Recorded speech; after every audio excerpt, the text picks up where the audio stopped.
موضوعات کو جمع کیا گیا ہے، الگ الگ موضوعات کو کس طریقے پر پیش کیا جاتا ہے، کس طرح سے بیان کیا جاتا ہے. آپ کوشش کریے کہ اس اسلوب میں آپ بھی کچھ لکھ پائیں، اس اسلوب میں آپ بھی کچھ لکھنے کی صلاحیت اپنے اندر پیدا کر سکیں. اس کی کوشش اور اس کی فکر آپ کے اندر ہونی چاہیے. اگر آپ پوری کتاب پڑھنے کے بعد 5 صفحے خود سے لکھ سکتے ہو مختلف موضوعات کے اوپر، تو آپ سمجھیے کہ آپ نے کتاب پڑھ لی ہے.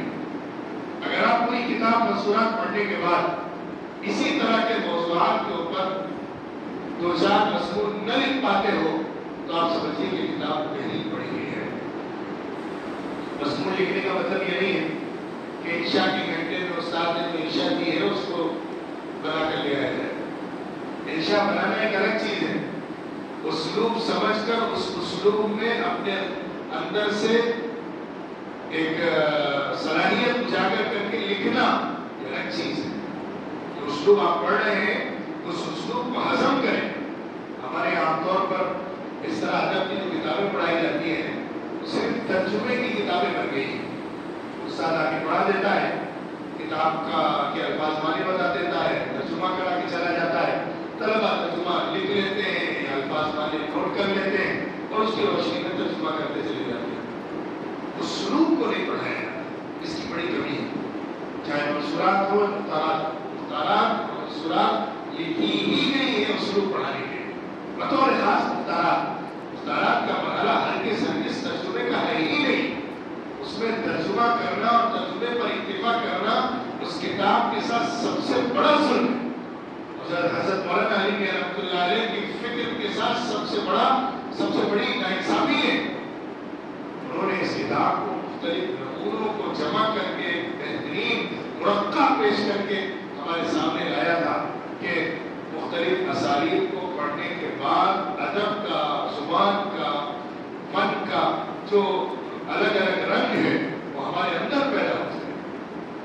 ہم اس رنگ میں رنگنے لگے، ہم اسالیب کو پکڑنے لگے اور اس کی روشنی میں اپنی زبان کو جلا بخشے. قرآن سے لے کر عصر حاضر تک کے تمام اسالیب کو حضرت مولانا نے جمع کر دیا، تمام اسالیب کو اس میں پیش کر دیا. تو اس کو اس طرح سے پڑھیے کہ آپ کے اندر صلاحیت پیدا ہو جائے کہ آپ اس کو سمجھ بھی سکتے ہو اور اس کے مطابق اس اسلوب میں کچھ عرض بھی کر سکتے ہو، کچھ لکھ بھی سکتے ہو. لکھنے کا معمول بنائیے. آج کل طلبہ میں لکھنے کا ذوق بہت کم ہوتا جا رہا ہے، لکھنے کا شوق کم ہوتا جا رہا ہے. جب سے یہ سوشل میڈیا آیا ہے اور سوشل میڈیا پر چھوٹی چھوٹی پوسٹ اور اسی کے اوپر اپنی باتیں کہنے اور سننے کا رجحان بڑھا ہے تو لوگوں نے مضامین لکھنا چھوڑ دیا. طلبہ کے اندر ذوق و شوق ختم ہو گیا ہے کہ مجھے اس موضوع پر قلم اٹھانا ہے، 10 کتاب کا مطالعہ کر کے ایک مضمون تیار کرنا ہے. یہ ذوق ختم ہو گیا. آپ اپنے اندر اس ذوق کو ضرور پیدا کریں. جب تک آپ کا قلم پائیدار نہیں ہوگا، مضبوط نہیں ہوگا، طاقتور نہیں ہوگا اور وہ اسلوب کو پکڑ کر جو آپ کا خود بنتا چلا جاتا ہے دھیرے دھیرے آگے بڑھ کر کوئی مضمون پیش کرنے کی صلاحیت نہیں پیدا کرے گا، آپ مؤثر شخصیت نہیں بن سکتے. آپ کو اپنے آپ کو مؤثر بنانا ہے، ایک اچھا عالم بنا کر پیش کرنا ہے. تو ہمیشہ لکھنے کا معمول بنائیے اور مطالعہ زیادہ کریے اور خود سے کچھ نہ کچھ ضرور لکھتے رہیے. عربی زبان میں خاص طور پر اس کا اہتمام کریے تاکہ زبان آپ کی پکڑ میں آتی چلی جائے. جب آپ 2-4 جملے لکھ لیتے ہیں، ایک مضمون ایک صفحے کا تیار کر لیتے ہیں تو آپ کے اندر ایک الگ خوشی پیدا ہوتی ہے کہ میں نے ایک صفحہ عربی زبان میں لکھا ہے، میں نے اپنے اعتبار سے ایک انشاء بنائی ہے، ایک مضمون تیار کیا ہے. اس میں غلطیاں ہو سکتی ہیں، استاد اس کو صحیح کرے گا، لیکن آپ کے اندر اعتماد پیدا ہو. وہی اعتماد چاہیے. اور دوسرے نمبر پر تکلم کی صلاحیت پیدا کرنا. زبان بولنا، زبان جو ہوتی ہے وہ صرف پڑھ کر سمجھنے کے لیے نہیں ہوتی ہے، زبان ادا کرنے کے لیے ہوتی ہے، بولنے کے لیے ہوتی ہے، تحدث اور تکلم کے لیے ہوتی ہے، تاکہ ہم جو پڑھ رہے ہیں، جو سیکھ رہے ہیں، اس کو اس میں کہہ بھی سکتے ہیں. اور اس کے لیے سب سے مؤثر طریقہ